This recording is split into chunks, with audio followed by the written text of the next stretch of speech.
पैसाच पैसा, होळी या राशींसाठी ठरणार गेम चेंजर. एकत्रित 2 राजयोग या राशींचे नशीब चमकवणार. नमस्कार मित्रांनो, वैदिक ज्योतिषशास्त्रानुसार यावर्षीची होळी ज्योतिषशास्त्राच्या दृष्टिकोनातून खूप खास मानली जाते. कारण भविष्य पंचांगानुसार यावर्षी होळीच्या दिवशी कुंभ राशीत सूर्य आणि बुध यांच्या युतीमुळे बुधादित्य राजयोग निर्माण होणार आहे. तसेच कुंभ राशीत शुक्र आणि सूर्य यांच्या युतीमुळे होळीच्या दिवशी शुक्रादित्य राजयोग निर्माण होत आहे. ज्योतिषशास्त्रात हे दोन्ही योग बुद्धिमत्ता, संपत्ती, प्रतिष्ठा आणि आर्थिक प्रगतीशी जोडलेले आहेत. म्हणूनच पुढील 3 राशीखाली जन्मलेल्यांसाठी हा काळ विशेषतः शुभ संकेत घेऊन येऊ शकतो. त्या राशी जाणून घेण्यासाठी हा व्हिडिओ शेवटपर्यंत नक्की पहा. प्रथम आपण बुधादित्य आणि शुक्रादित्य राजयोग का तयार होतो आणि त्याचा या राशींना काय फायदा होतो ते जाणून घेऊ. बुधादित्य राजयोग कसा तयार होतो? वैदिक ज्योतिषशास्त्रानुसार जेव्हा सूर्य आणि बुध एकाच राशीत युती करतात तेव्हा बुधादित्य राजयोग तयार होतो. मित्रांनो, जर ही युती शुभ ग्रहात तयार झाली तर त्यामुळे पद, प्रतिष्ठा आणि करिअरमध्ये प्रगतीच्या संधी मिळू शकतात. शुक्रादित्य राजयोग कसा तयार होतो?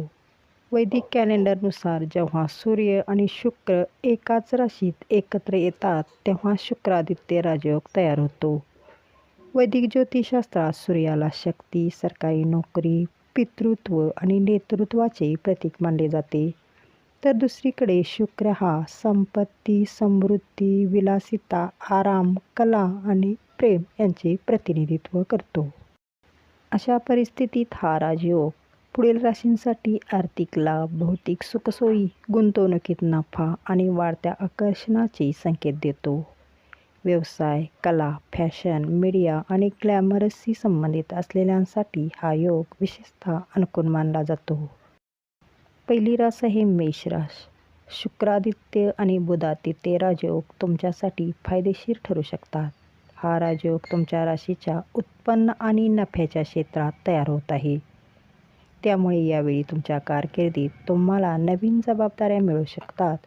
गुंतवणुकीतून नफा मिळण्याचे संकेत देखील आहेत आणि हुशारीने गुंतवणूक करा, त्याचवेळी प्रलंबित कामं पूर्ण होऊ शकते.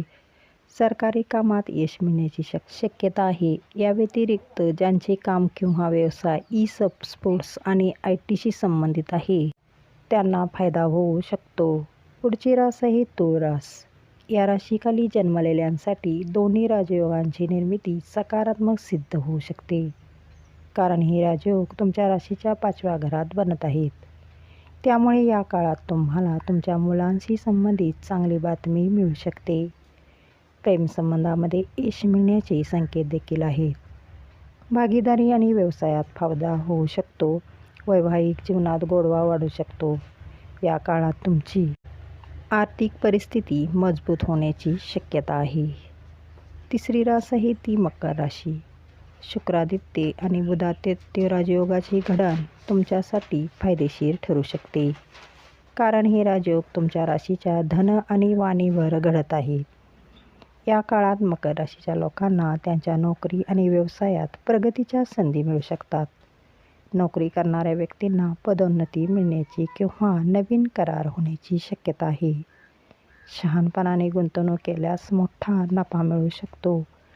कौटुंबिक जीवनही आनंदी राहण्याची शक्यता आहे. अशा रीतीने या राजयोगाचा या 3 राशींना फायदा होणार आहे. धन्यवाद. श्री स्वामी समर्थ.